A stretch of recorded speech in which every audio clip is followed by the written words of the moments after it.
जय हिंद प्यारे बच्चों, आज का सुप्रभात। कक्षा 7 के बच्चे ध्यान देंगे। हिंदी पाठ्य पुस्तक में आपने पाठ 8 मेघा जीवटता परिश्रम की प्रतिमूर्ति जिसके पठन कार्य, अभ्यास प्रश्न और शब्द ज्ञान आपने पढ़ लिए हैं।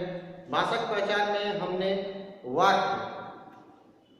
वाक्य के भाग, वाक्य के भेद और वाक्यों के भेद के जो उपभेद हैं, रचना के आधार पर 3 और अर्थ के आधार पर 8, इनका अध्ययन हमने कर लिया था। अब हम वाक्य परिवर्तन पढ़ेंगे।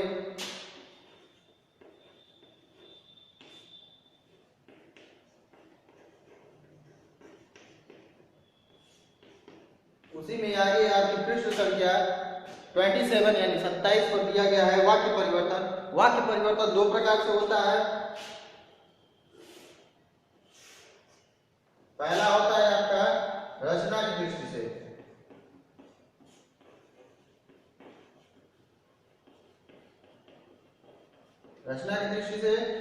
और दूसरा आपका होगा अर्थ की दृष्टि से।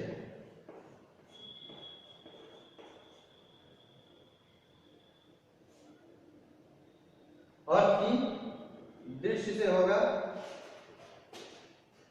रचना की दृष्टि से वाक्य परिवर्तन हम देखेंगे। पहले प्रथमतः सामान्यतः संयुक्त वाक्य समानाधिकरण समुच्चय बोधक शब्दों से जुड़ते हैं, जबकि मिश्रित वाक्य व्याधिकरण समुच्चय बोधक शब्दों से जुड़ते हैं। समुच्चय बोधक में भी दो भेद हैं, एक समानाधिकरण और एक व्याधिकरण समुच्चय बोधक। समानाधिकरण में यह होता है कि जिन दो शब्दों, वाक्यों, उपवाक्यों को आपस में जोड़ा जाता है वो आपस में दोनों इक्वल होते हैं, समान होते हैं। जबकि व्याधिकरण में यह होता है कि एक मुख्य वाक्य और उस पर बाकी अन्य आश्रित उपवाक्य होते हैं जिनको हम समुच्चय बोधक शब्दों के द्वारा जोड़ते हैं। जब तो समान अधिकरण में आप और, परंतु, किंतु इस तरह के जो शब्द है उन्हें आप देखेंगे। इस प्रकार आप देखते हैं कि रचना की दृष्टि से वाक्यों का परिवर्तन करते समय समुच्चय बोधक शब्दों का प्रयोग किया जाता है, लेकिन हमें यह भी ध्यान रखना चाहिए कि उसके अर्थ में कोई परिवर्तन ना हो जाए। सरल वाक्य को हम संयुक्त वाक्य में बदलते हैं, संयुक्त वाक्य से पुनः हम उसे मिश्रित वाक्य में बदलते हैं, लेकिन इनमें बदलने में हम किसका इस्तेमाल करते हैं? समुच्चय बोधक शब्दों का प्रयोग करते हैं। समुच्चय बोधक शब्द कई प्रकार के होते हैं, जिसमें संयोग, परंतु या अन्य प्रकार के दुविधा वाले जो शब्द हैं जिनसे शब्दों को आपस में जुड़ा जाता है, उन शब्दों को हम सम्मिलित करते हैं। लेकिन आप जब रचना के आधार पर सरल वाक्यों को संयुक्त वाक्य में बदलते हैं, फिर संयुक्त को आप मिश्र वाक्य में बदलते हैं, तो वहां पर आप संयुक्त समुच्चय बोधक शब्दों यानी योजक शब्दों का प्रयोग इस प्रकार करेंगे कि जो सरल वाक्य में जो उसका अर्थ निकले वही अर्थ उसका संयुक्त वाक्य में निकले, वही अर्थ उसका मिश्र वाक्य में निकले। ऐसा ना आप परिवर्तन करें कि उसमें आप समुच्चय बोधक शब्द जब सरल से संयुक्त बनाते हैं तो उसका अर्थ कुछ अलग हो जाए, फिर आप उससे मिश्र बनाते हैं तो उसका भी अर्थ कुछ अलग हो जाए। नहीं, सरल वाक्य का जो अर्थ आपको मिल रहा है वही अर्थ आपको संयुक्त वाक्य में मिलना चाहिए और मिश्र वाक्य में मिलना चाहिए। इसलिए वाक्य परिवर्तन में ये सबसे बड़ी कमी है जिसे आपको ध्यान देना होगा वाक्य परिवर्तन करते समय। आपके समक्ष 3 कॉलम दिए गए हैं, जिसमें पहला कॉलम है सरल वाक्य का, दूसरा है संयुक्त और तीसरा है मिश्र वाक्य का। तो सरल वाक्य में आप देखेंगे, आप अपनी पुस्तक खोलेंगे पृष्ठ संख्या 27 पे, उसमें अब पहला जो उदाहरण है सरल वाक्य का उसे देखेंगे। अनीता के पास एक सुंदर गुड़िया है। अनीता के पास एक सुंदर गुड़िया है, इसमें कहीं समुच्चय बोधक शब्द का प्रयोग नहीं हुआ, इसलिए ये सरल वाक्य है। लेकिन हम इसे संयुक्त वाक्य जब बनाएंगे तो वहां समुच्चय बोधक शब्दों का प्रयोग अपेक्षित हो जाता है। तो देखते हैं, अनीता के पास एक गुड़िया है और वह सुंदर है, यानी दो वाक्यों को, वाक्य में दो चीजें हैं। अनीता के पास एक सुंदर गुड़िया है, तो अनीता के पास गुड़िया तो है, सुंदर है। इन दोनों शब्द वाक्यों को या उपवाक्यों को उसमें अलग करके और बीच में एक योजक चिन्ह का प्रयोग कर दिया गया है, समुच्चय बोधक शब्द का प्रयोग कर दिया गया है। आप उसी शब्द वाक्य को फिर से आप मिश्र वाक्य में जब आप बदल रहे हैं तो आप देखेंगे अनीता के पास जो गुड़िया है वह सुंदर है। अनीता के पास जो गुड़िया है वह सुंदर है। यहाँ जो से अर्थ परिवर्तन आपका नहीं हो रहा है, सिर्फ शब्दों को थोड़ा इधर उधर तोड़कर और उनका क्रम परिवर्तित करके और व्याधिकरण समुच्चय बोधक अर्थात जो, जबकि, जैसा, इस प्रकार के शब्द अगर आते हैं वाक्य में तो वो व्यधिकरण समुच्चय बोधक शब्द होते हैं और वहाँ वह वाक्य मिश्र वाक्य होता है। ये पहचान है, आप इसको ध्यान में रखेंगे। नेक्स्ट है आपका बच्चे क्रिकेट खेलने पार्क में जा रहे हैं, तो आप देखेंगे उसको संयुक्त कैसे बदलेंगे।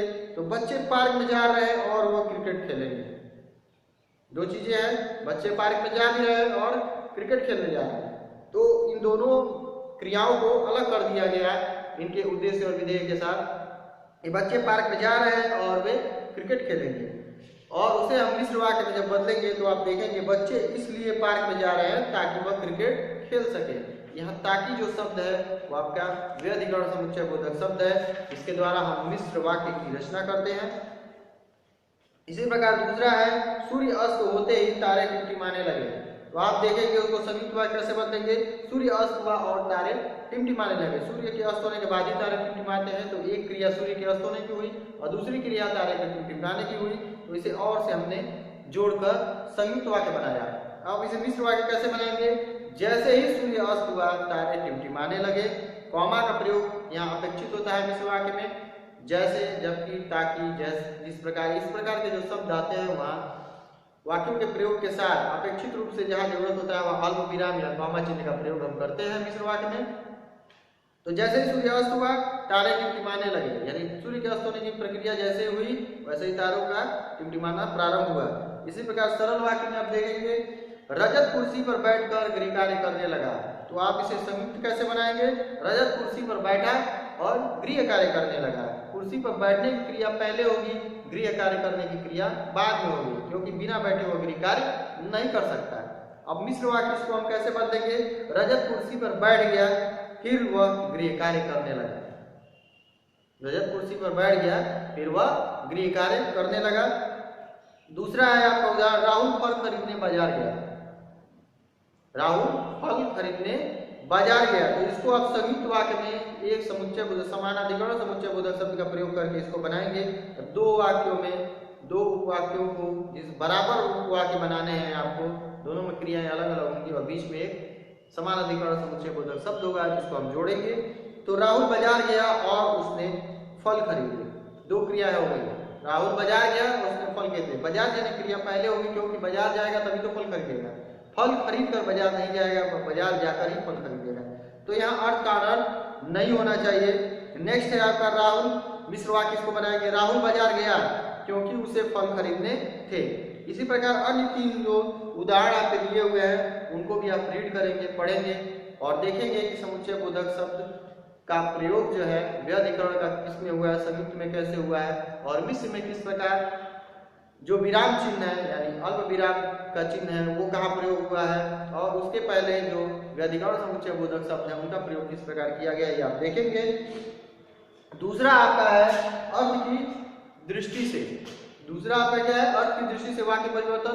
तो अर्थ की दृष्टि से वाक्य परिवर्तन, वाक्य को उसको भेदे के अनुसार निम्नलिखित ढंग से परिवर्तित किया जा सकता है। यहाँ पे समक्ष कॉलम दिया हुआ है पेज नंबर 28 पर, इसे आप देख सकते हैं वाक्य भेद। एक कॉलम में क्या बना है, वाक्य भेद। अर्थ के आधार पर जो आपको वाक्य के नाम मैंने कल बताए थे, यानी विधानवाचक, निषेधवाचक, प्रश्नवाचक, इच्छा, आज्ञा, संदेह, संकेत और विस्मय आदि।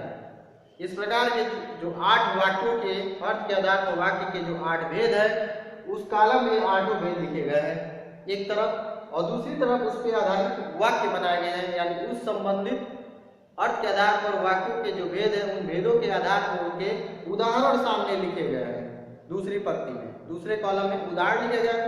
तो आप देखेंगे पहला विधानवाचक वाक्य भेद के अंतर्गत आप देखेंगे सुलेखा पत्र लिखती है। अब इसी को हम निषेधवाचक में बनाएंगे, सुलेखा पत्र नहीं लिखती है। इसी को हम प्रश्नवाचक में बनाएंगे, क्या सुलेखा पत्र लिखती है।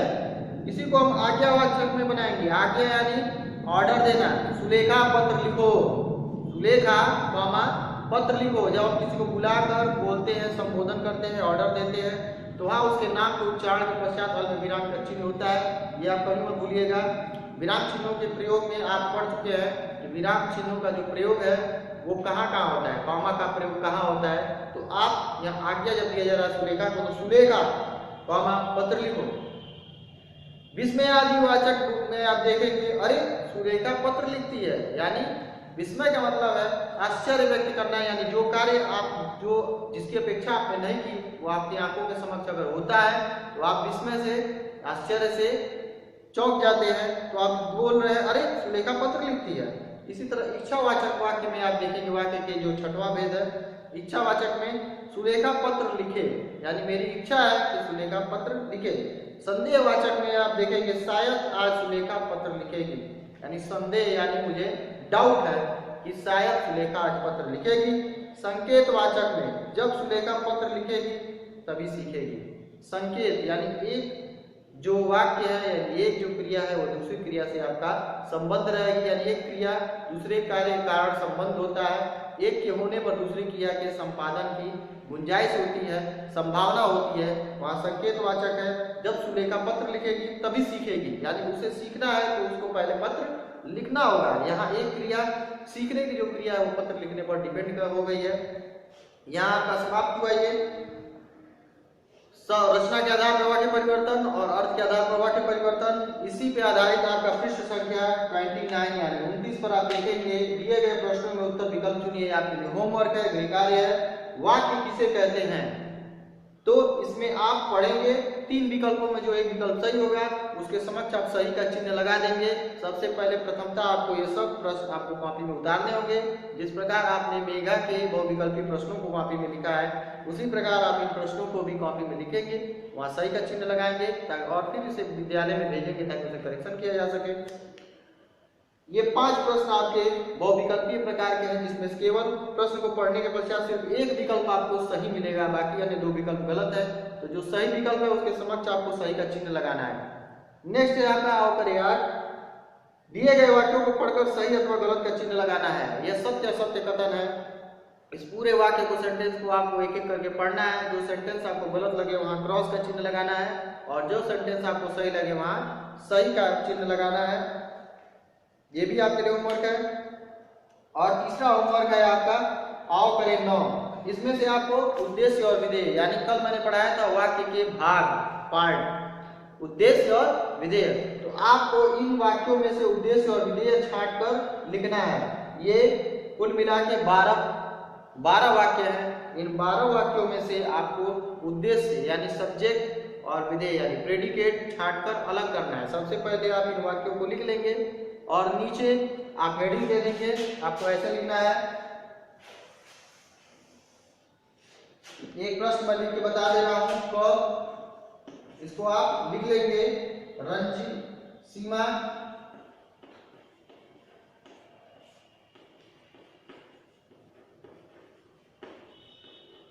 टीवी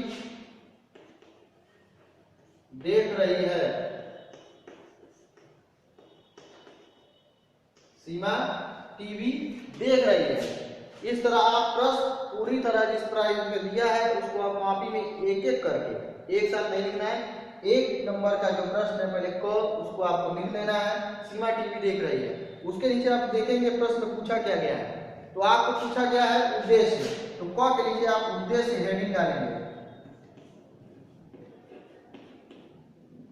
उद्देश्य को हेडिंग के रूप में लिखेंगे और उद्देश्य आप लिखेंगे सीमा का, यानी आपका सब्जेक्ट यानी वाक्य का जो मुख्य नायक क्या है सीमा।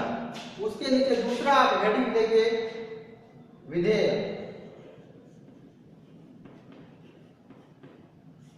विधेय में आप इन चीजों को लिख देंगे।